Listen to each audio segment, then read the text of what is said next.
하나님의 말씀을 봉독하겠습니다. 신약 성경 히브리서 3장 1절에서 6절입니다. 이제 제가 말씀을 봉독하겠습니다.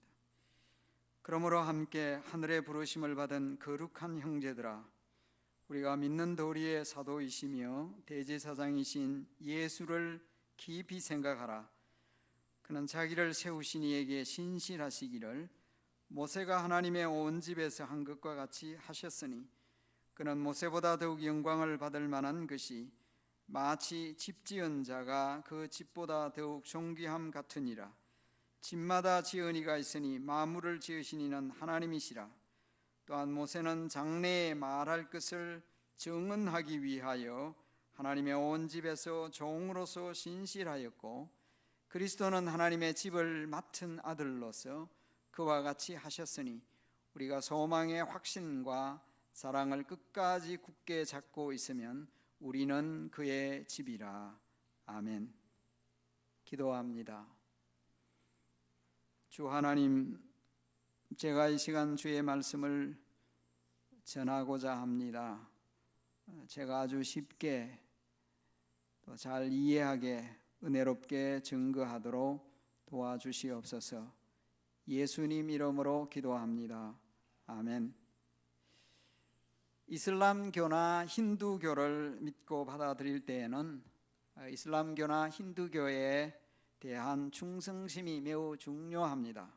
즉 모슬렘은 신앙 때문이라면 모든 것을 버릴 각오가 되어 있어야 합니다. 신앙을 위해서 친구, 친척, 가족, 심지어 목숨까지 버릴 자세가 되어 있어야 돼요. 성도 여러분, 예수님을 믿는 우리들이 그들보다 못해서는 안 되겠죠. 그들보다 훨씬 나아야 할 것입니다. 히브리서 저자가 히브리서를 쓴 목적, 이 저장 목적은 배교의 위험에 처해 있던 유대인 기독교인들을 격려 권면하기 위해서 썼어요. 즉 환난과 박해, 이 핍박 때문에 신앙을 버릴, 즉 과거의 유대교로 돌아갈 위험 또 유혹에 빠져 있는 그런 성도들에게 쓴 편지입니다. 편지의 글입니다. 즉 히브리서 저자는 우리가 믿는 예수 그리스도는 세상의 그 어떤 것보다 더 위대하시다. 우리가 부르는 찬송가 가운데 주 예수보다도 귀한 것은 없네라는 찬송이 있죠. 베블리 시아가 불렀던, 빌리그레암 목사님하고 집회 다니면서 불렀던 그 찬송 있잖아요. 그 내용이에요. 주 예수보다도 귀한 것은 없네. 즉 히브리서의 내용은 주 예수보다도 귀한 것은 없기 때문에 그 어떤 곳으로 돌아가서는 안 되고 예수님을 끝까지 믿어야 된다.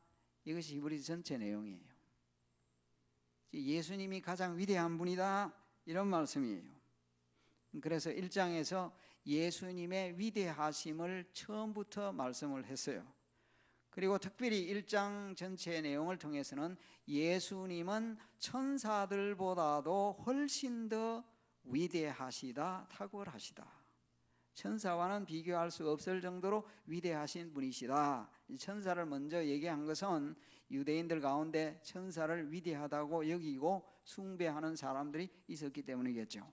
그런데 이장에 와서 천사 얘기를 하면서 천사들과는 비교할 수 없을 정도로 위대하신 그 예수님께서 천사들보다 약간 혹은 잠시, 이제 그 표현이, 히브리어 표현이 잠시로 번역을 해도 되고 시간적으로 잠시, 정도를 말해서 조금, 둘 다 가능한 표현입니다. 잠시 혹은 조금 못하게 되셨다. 즉 사람이 되셔서 우리를 구원하시게 되었다라는 말이에요. 저와 여러분과 같이 사람이 되셔서 우리를 구원하셨다. 그렇기 때문에 3장에 와서 이 예수 그리스도를 깊이 생각하십시오라고 하는 거예요. 여러분이 살아가면서 우리 평소에 늘 예수님 생각하고 살아가시기 바랍니다. 우리 신자는 예수님을 늘 생각하고 살아가는 사람이에요. 특별히 어려움을 겪을 때에 참 삶이 힘들고 고달플 때가 있잖아요.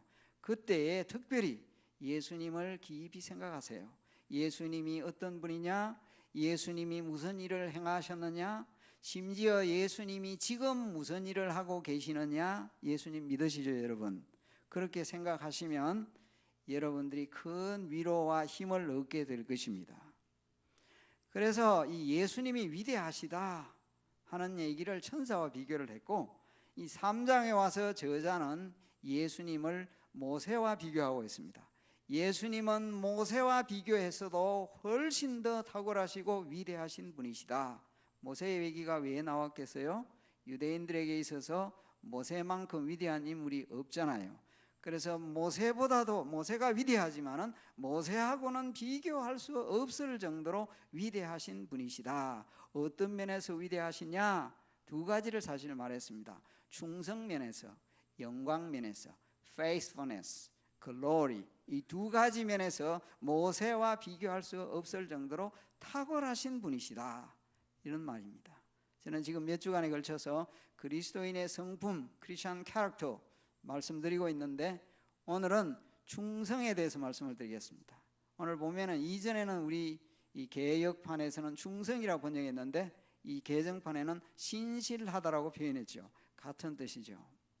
충성에 대해서 말씀을 초점을 드릴 텐데, 혹시 그러다 보면 주제 중심으로 설교하다가 혹시 설명을 다 못할 수도 있어요.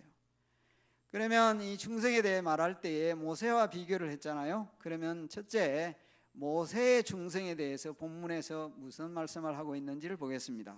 모세가 어떤 면에서 충성했느냐? 모세에 대하여 말하기를 하나님의 집의 종이었다. 이전 번역에는 사환이었다. 이 사환이라는 말은 요즘 세대 사람들이 잘 몰라요. 물론 종이라는 말도 잘 모르지만 심부름꾼이라는 말이죠. 사환. 하나님의 종으로서 모세가 충성했다. 이 말씀이 어디에 나오느냐? 히브리서 저자가 사실은 구약 성경을 인용한 것입니다. 어디 나오는 거 아시죠? 지난주 제가 민수기 12장의 말씀을 드렸는데, 민수기 12장에 나오는 말씀입니다. 12장에서는 모세가 겸손했다 또는 온유했다 이런 표현으로 나온다고 했죠. 그런데 그 본문에 보면 예수님에 대하여서 말씀은 우리가 드리고 있는데, 모세에 대해 말을 할 때 하나님이 말씀하시기를 모세는 내 모든 온 집에, all my house, 온 집에 충성스러운 사람이다, 충성스럽다라고 하나님이 말씀하셨어요. 그래서 그 말씀을 히브리서 저자가 지금 여기서 사용하고 있는 거예요. 그래서 민수기에서 하나님의 집, 하나님이 말씀하실 때 그 집은 아마 1차적으로는 모세가 늘 시간을 두고 지냈던 회막을 가르칠 수도 있지만, 이스라엘 백성 전체를 가리켜 하나님의 온 집이라고 말씀하셨습니다. 그래서 모세는 온유한 사람이었죠. 모세는 겸손한 사람이었죠. 모세는 충성스러운 사람이었습니다. 자, 모세가 얼마나 많은 말을 들었습니까? 이스라엘 백성들이 무슨 말을 하든지 어떤 행동을 하든지 그는 변함없이 하나님의 약속을 믿었습니다. 욕하는 사람들도 많았죠. 12장 민수기 12장에 그의 누님과 형님도 심지어 비방했잖아요. 그럼에도 불구하고 그는 흔들림 없이 자신이 해야 할 이 일을, 맡겨진 일에 충성을 했습니다. 그래서 모세는 하나님께서 맡겨준 그 일에 사명에 최선을 다했습니다. 진실한 사람이었어요. 믿을 만한 사람이었습니다. 그래서 하나님은 모세에 대해서 모세는 다른 사람하고 비교할 수 없고 내 온 집에 정말 충성스러운 사람이다, 하나님이 인정을 해 주셨다는 말이에요. 오늘 5절 말씀에 보면, 또한 모세는 장래에 말할 것을 증언하기 위하여 하나님의 온 집에서 종으로서 충성스러웠다. 이제 신실했다고 되어 있죠. 종으로서 충성스러웠다. 영어 표현에 faithful이라고 되어 있잖아요. 이 말씀을 좀 설명을 드리겠습니다. 이제 모세는 여러분들이 구약을 읽으면 잘 알잖아요. 하나님이 모세를 특별히 사용하셨잖아요. 모세를 불러서 출애굽 사건에 사용하셨고, 이후에 출애굽기 19장 이하에 보면 시내산에서 모세를 통해서 하나님이 언약을 맺으시잖아요. 시내산 언약이라 말하죠. 그 시내산에서 하나님이 계명을 주시죠. 이 10계명입니다. 이제 10계명을 주시고 10계명 외에 많은 규례들을 주세요. 특별히 어떤 말씀을 주셨습니까? 하나님 성기도로 성막은 이렇게 지어라. 성막 제작 방법. 성막 안에 들어갈 기구들은 이러한 기구들을 만들어라. 하나님이 설계도를 다 모세에게 주셨어요. 그리고 이후에 제사 제도는 이렇게 하라. 시내산에 있는 동안에 레위기를 통하여서 제사 지내는 법을 다 말씀을 해 주셨습니다. 그래서 그 모세는 그 말씀을 열심히 들어서 하나님이 십계명을 직접 써서 주시기도 했지만은 모세가 열심히 기록을 했어요. 그 기록한 것을 백성들에게 전달하고 권면을 했어요. 그리고 출애굽기 마지막 장이 40장인데 그 33절 말씀에 보면 모세는 하나님이 시키신 그 모든 일을 다 완수했더라는 표현이 있습니다. 끝까지 잘 했다는 거예요. 충성스럽게 잘 마쳤다는 말씀이에요. 이 말씀은요, 창세기에 보면 하나님께서 창세기 2장 3절에 하나님이 천지 만물을 다 만드세요. 사람까지 다 지으시잖아요. 다 만들었는데 하나님이 천지 창조를 다 끝내셨다라는 말씀을 떠올리게 하는 말씀이에요. 즉 하나님이 온 천지 만물 피조세계를 다 만드신 것처럼 모세도 하나님이 말씀하신 그 말씀을 다 끝까지 잘 마쳤다. 신실하게 잘했다는 얘기예요. 그런데 오늘 여기에 보면 5절에 있는 거 장래에 말할 것을 증언하기 위하라는 말은 무슨 뜻이냐? 이런 뜻입니다. 자, 모세를 통하여 하나님이 주신 그 말씀들은요, 쉽게 말해 이런 뜻이에요. 복잡하게 보이는 내용이지만은 하나님의 백성된 이스라엘이 어떻게 하면 하나님께 나아갈 수 있느냐, 어떻게 하면 하나님과 교제를 잘할 수 있느냐, 어떻게 하면 하나님을 잘 섬길 수 있느냐, 어떻게 하는 것이 하나님 예배 잘하느냐, 이게 다 출애굽기 레위기에 나오는 말씀이에요. 복잡해 보이지만 그런 내용입니다. 그런데 이 말씀이 거기서 끝난 것이 아니고 이 5절의 말씀은 신약 시대에 살고 있는 저와 여러분에게 이 말씀이 예수님을 통하여 어떻게 이루어질 것인가 그걸 미리 말해 주었다, 그런 뜻이에요. 예수님 안에서 이 일이 잘 이루어졌다는 거예요.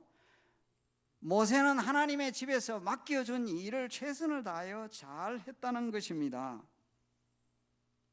성도 여러분, 그는 하나님의 온 집 안에서 종이었습니다. 종으로서 충성스러웠습니다. 종에 불과했습니다. 두 번째는요, 모세 얘기를 하고 난 뒤에 하고 싶은 것은 예수님이거든요. 그러면 모세와 비교해서 예수 그리스도의 충성과 예수님은 어떤 분이냐? 예수님은 하나님의 집의 아들이다. 모세는 뭐라고 했죠? 하나님의 집의 사환이었다. 그런데 예수님은 하나님의 집의 아들이다. 모세는 하나님의 집의 사환이기도 하지만 하나님의 집의 일부입니다. A part of God's house. 그러나 예수님은 하나님의 집을 짓는 분이세요. 그리고 하나님의 집을 짓고 그것을 다스리시는 분이세요. 아들입니다. 영광이 달라요. 충성도 다릅니다. 히브리서 저자는 예수님을 하나님 집의 아들이라 표현했지만 3장 1절에서는 또 이렇게 표현하고 있습니다. 그러므로 함께 하늘의 부르심을 받은 거룩한 형제들아, 우리가 믿는 도리의 사도이시며 대제사장이신 예수. 예수님이 어떤 분이라고요? 예수님을 어떤 분으로 표현했습니까? 사도라고 표현했죠. 따라해 봅시다. 사도. 사도가 뭡니까? 사도. 원래 사도라는 말씀을 생각하면 사도 바울, 예수님의 제자들을 떠올릴 거예요.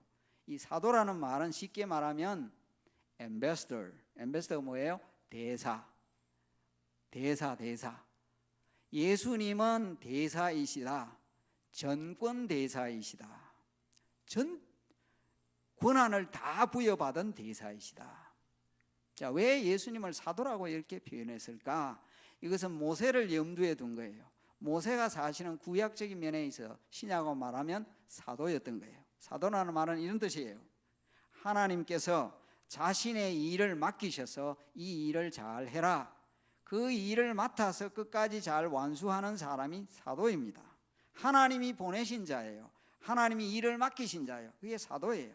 모세는 그렇게 했다는 거예요. 모세는 하나님이 맡겨주신 일, 보낸 일, 모세야 가서 일해라 다 하셨잖아요, 모세가. 그런데 예수님은요, 그런 정도의 일만 하는 것이 아니고 우리의 구원을 위하여 위대하고 놀라운 일, 하나님의 일을 다 맡아서 끝까지 다 하셨다는 거예요. 거기다가 예수님을 가리켜 대제사장이라고 했어요. 이 히브리서에서는 예수님을 대제사장이라는 표현을 많이 하고 있죠. 2장에 벌써 말씀을 끝부분에 했어요. 그리고 4장 14절부터 5장 전반부 7장에 나가면 예수님은 정말 하이프리스트이시다, 대제사장보다 위대하다는 말은 뒤에 나오는데 이미 일찍이 예수님을 대제사장이라. 그런데 대제사장을 말씀할 때 이렇게 말했습니다. 여러분, 이 세상에 살고 있는 사람들이 말은 안 해서 그렇지 다 죽음 앞에 두려워하고 있습니다. 죽음을 두려워하지요? 죽는 걸 두려워하잖아요. 불신자들이 죽는 걸 두려워하지 않습니까? 신자들도 죽는 걸 두려워하죠. 죽는다 하면 겁을 내잖아요. 사람들은 죽음의 공포 속에 살고 있어요. 죽음의 공포 속에 살고 있는데 이 죽음의 공포를 누가 이용하느냐? 마귀가 이용한다.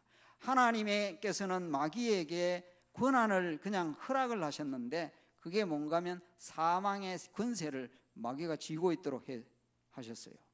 그래서 사망의 권세를 마귀가 쥐고 흔드니까 사람들이 두려워서 죽음 앞에 벌벌 떨고 있습니다. 그런데 예수님이 오셔서 자신이 이 모든 이 죽음의 공포와 죽음을 이기셨습니다. 자신의 죽음을 통하여 죽음을 이기셨다.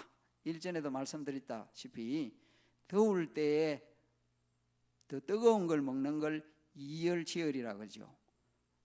더위를 이기기 위하여 뜨거운 걸 먹잖아요. 예수님은 죽음을 이기기 위하여 자신이 죽으셨어요. 그래서 죽음으로 죽음을 죽이셨다. 말을 잘 이해하셔야 돼요. 죽음으로 죽음을 죽이셨어요. 예수님이 우리를 이렇게 구원하셨다, 대제사장이 되셨다. 이 모든 일에 우리 주님은 신실하게 잘 마치셨다는 것입니다. 그리고 2절 말씀에 보면 그는 자기를 세우신 이에게 신실하시기를이라고 했어요. 모세도 하나님이 그를 세우셔서 하나님의 집에서 신실했는데 예수님도 하나님이 구주로 우리의 구주로 또 대제사장으로 세우셨는데 세우신 그분께 신실하게 그 모든 것을 잘 감당하셨다라는 말씀입니다. 하나님의 뜻을 완전하고 완벽하게 다 이루신 거예요. 이렇게 예수님은 모세하고 비교할 수 없을 정도로, 모세는 그냥 어느 한 이스라엘 백성 한 부분에서 그렇게 충성하고 영광도 그 정도에 불과하지만은 예수님은 비교할 수 없을 정도로 충성스러운 분이고 영광스러운 분이시다. 자, 여기까지 말씀을 하면 우리하고 상관이 없잖아요.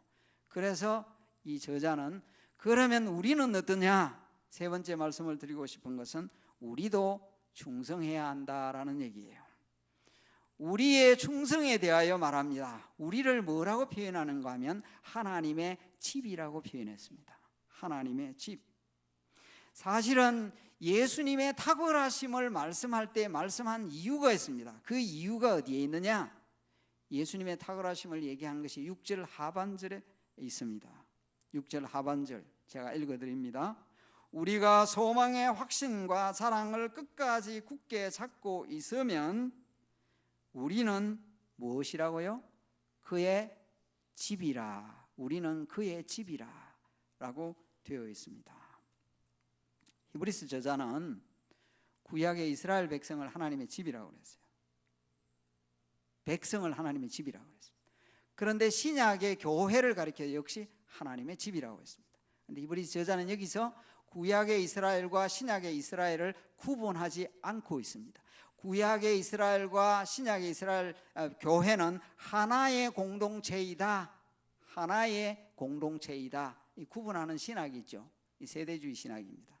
많은 침례교에서 받아들이고 있는데 히브리서에 여기 보면 전혀 그렇지 않습니다. 하나의 공동체예요. 물론 그림자 교회라고 구약을 얘기하는데 하나의 온 하나님의 집, 즉 구약과 신약을 통틀어 온 하나님의 집에서 모세는 사환이었고 이 하나님의 집 안에 있고 하나님의 집을 구성하는 하나의 파트였지만은 예수님은 구약과 신약의 온 하나님의 집 위에서 하나님의 아들로서 다스리는 신데 저와 여러분이 무엇이라고요? 하나님의 집이다라고 했습니다. 교회를 여러 가지로 비유를 했어요.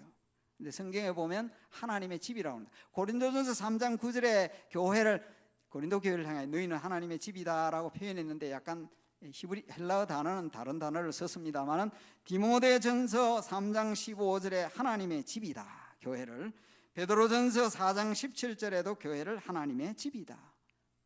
베드로전서 2장 5절에는 신령한 집, 영적인 집이다, 스피리추얼 하우스라고 표현을 했습니다. 예배당 건물이 아닙니다. 예수님을 믿는 우리가 하나님의 집입니다. 예수님을 믿는 저와 여러분을 성전이라 말하죠. 구약의 성전이 아니고 개인도 교회도 성령님이 거하시기 때문에 계시기 때문에 성전이라고 말하는데 하나님이 우리 안에 계시기 때문에 우리를 하나님의 집이라고 표현을 했습니다. 그런데 여기 단서가 하나 붙어 있어요. 뭐라고 단서했습니까? 영어로 if. 우리가 소망의 확신과 사랑을 끝까지 굳게 잡고 있으면 우리가 그의 집이라. 단서를 하나 붙여놨습니다. 이 단서가 뭐냐? 그러면 끝까지 잡고 있지 않으면 집이 안 되겠네, 그 말이 되기도 하고 아니기도 합니다. 무슨 말인지 잘 들으세요. 이 말은요, 소망의 확신과 사랑을 굳게 잡고 있으면 우리가 그의 집인 것이 증명된다. 어떤 사람이 참 신자인지 알 수 있느냐? 오랫동안 지켜보고 끝까지 지켜봐야 된다. 그 사람이 진짜 신앙인지 가짜 신앙인인지 끝까지 봐야 된다. 우리는 하나님과 그 개인만 알겠죠, 진짜는. 끝까지 잡고 있어야 돼요. 이 말은 이전에도 말씀드린가 하면 이 단서 있으면이라는 말은 간접적으로 권면이고 명령이라 생각하면 돼요. 성경에 보면 직접적인 명령이, 명시적인 explicit command가 있는가 하면 implicit command 내지는 instruction이 있다고 그랬어요. 무슨 말인가 하니까 굳게 잡고 있으면, 이 말은 굳게 잡고 있어라 그 말이에요. 우리가 정말 하나님의 집이라고 한다면 소망의 확신과 사랑을 굳게 잡고 있어라 라는 말씀이에요. 이 소망의 확신과 사랑이 뭐냐? 히브리서에서 굉장히 큰 주제가 호프입니다. 소망. 무슨 말이냐 하면은 구약의 이스라엘 백성에게 소망이 있었어요. 그들의 소망이 무엇이었어요? 가나안 땅에 들어가는 것이었어요. 약속의 땅에 들어가는 것이요.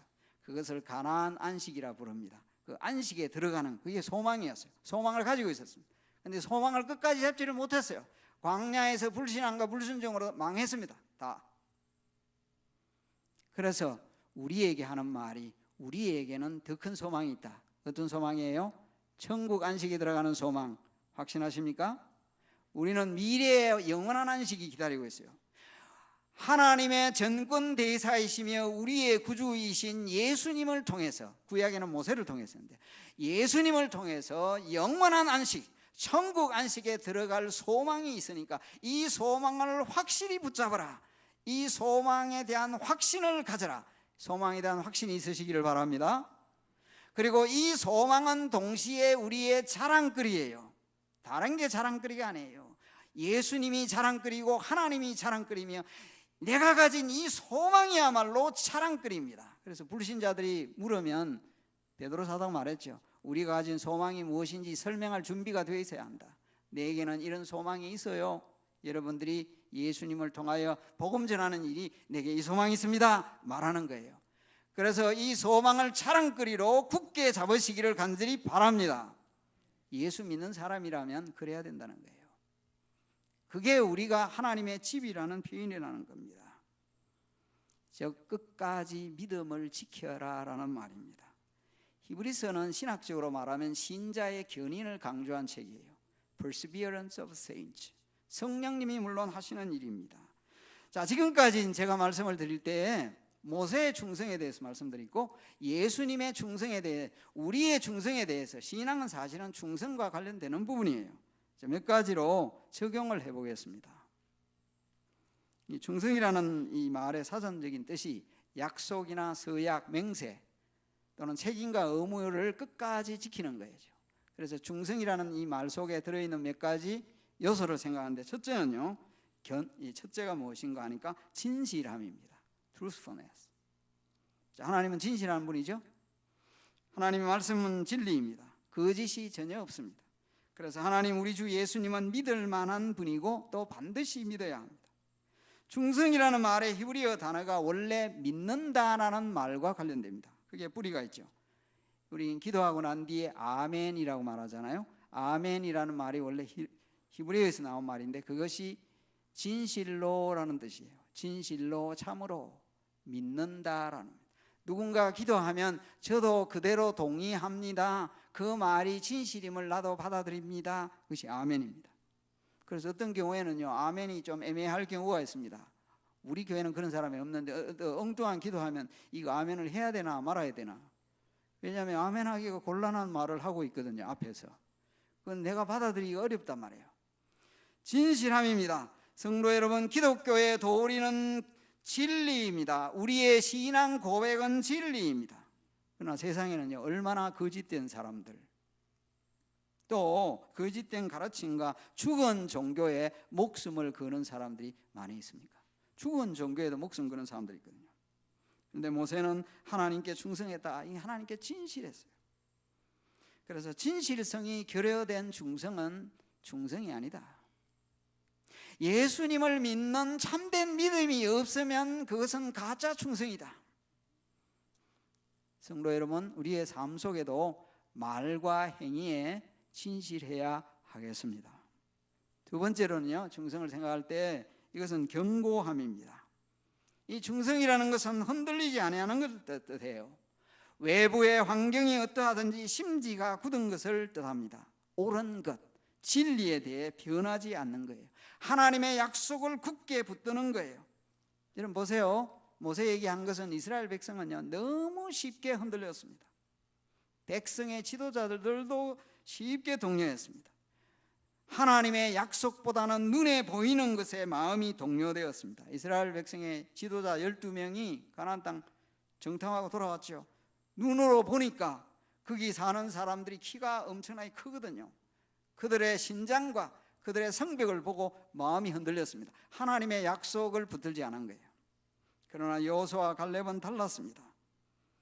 가나안 땅을 정복하기는 불가능하다는 이런 사람들은 달랐죠. 백성들에게 전할 때 누구 말 들었어요? 백성들의 10명의 말을 들었잖아요. 사람들은요, 신앙적인 말보다는 불신앙적인 말에 쉽게 동요됩니다. 이게 타락한 인간의 본성이에요. 긍정적인 말보다는 부정적인 말에 쉽게 따라갑니다. 수용합니다.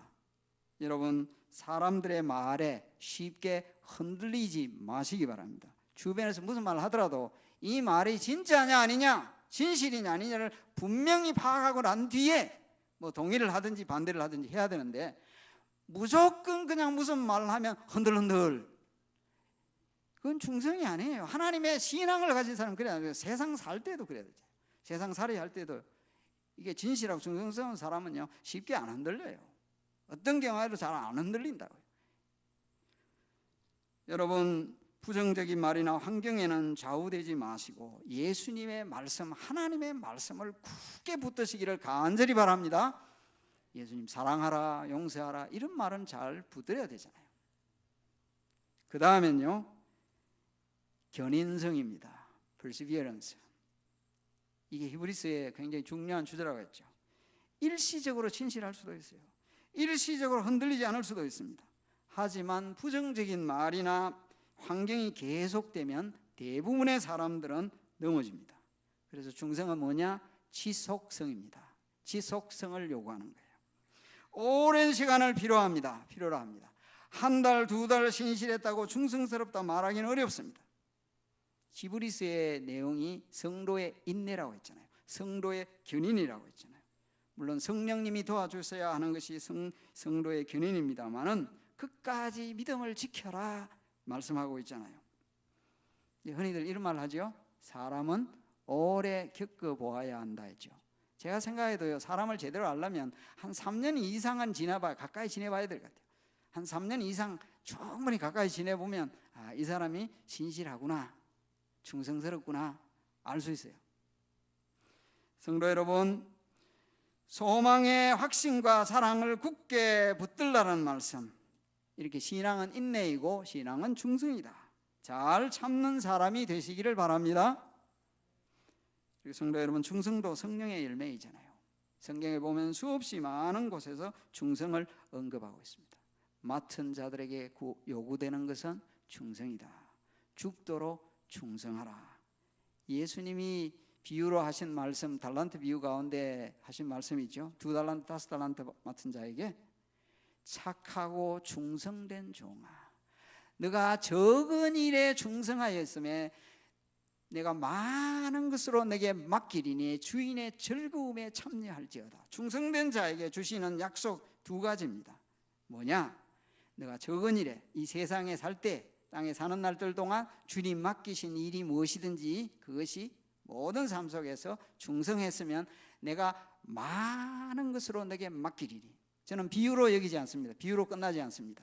새 하늘과 새 땅이 우리에게 펼쳐지게 될 때, 그냥 죽어가서 천국 가는 게 아니고 주님이 다시 오셔서 새 하늘과 새 땅을 펼쳐주실 때에 충성한 자에게 우리 주님께서 많은 것을 여러분에게 맡겨주실 것입니다. 맡는다는 것이 얼마나 큰 복인지 몰라요. 그래서 시간이 없는 영원한 탐구가 이루어집니다. 영원한 일을 하게 될 것이에요. 심심하지 않아요. 천국 가면 뭐 심심할 거 전혀 그렇지 않습니다. 얼마나 놀랍고 새로운 것이 새롭게 펼쳐질지 상상이 안 되는 거예요. 맡겨주실 겁니다. 거기다가 주인의 즐거움에 참여할 것이다. 즐거움의 영광에 동참할 것이다. 시간이 얼마 없어요. 우리의 남은 생애 동안 여러분 충성하세요. 주님께 충성하시고 가정에 충성하시고 주어진 일에 충성하셔서 그게 뭐 다 사라질지라도 충성하세요. 주어진 그 작은 일에 충성하십시오. 진실하시고 흔들리지 마시고 끝까지 하십시오. 그러면 그 작은 것 보시고 나는 생각을 하지 않았는데 내 생각하고는 달리 주님이 그 작은 일에 충성했으니까 많은 걸 맡기겠다. 주인의 즐거움에 참여할지라 했단 말이에요. 이런 복이 여러분의 있기를 주의 이름으로 축원합니다. 저는 지난주 3주간요, 이 3가지만 잘 기억하면 우리는 정말 복받는 인생으로 삽니다. 뭐냐? 겸손하면 은혜 주신다. 엎드리자, 낮아지자, 누가 뭐래도 그러면 하나님이 은혜 주신다. 교만한 자는 대적하신다 했잖아요. 모세가 그랬습니다. 예수님이 그랬습니다. 온유한 자가 많은 걸 차지합니다. 온유한 자가 어떤 것이든지 귀한 걸 많이 누립니다. 그게 하나님의 원리입니다. 거기다가 충성하면 또 하나님이 맡겨주시고 거기다가 즐거움에 참여하는 약속을 주셨습니다. 이런 성품을 만들어가는 하나님의 귀한 사람들이 다 되기를 우리 주님의 이름으로 간절히 기원합니다. 기도하겠습니다.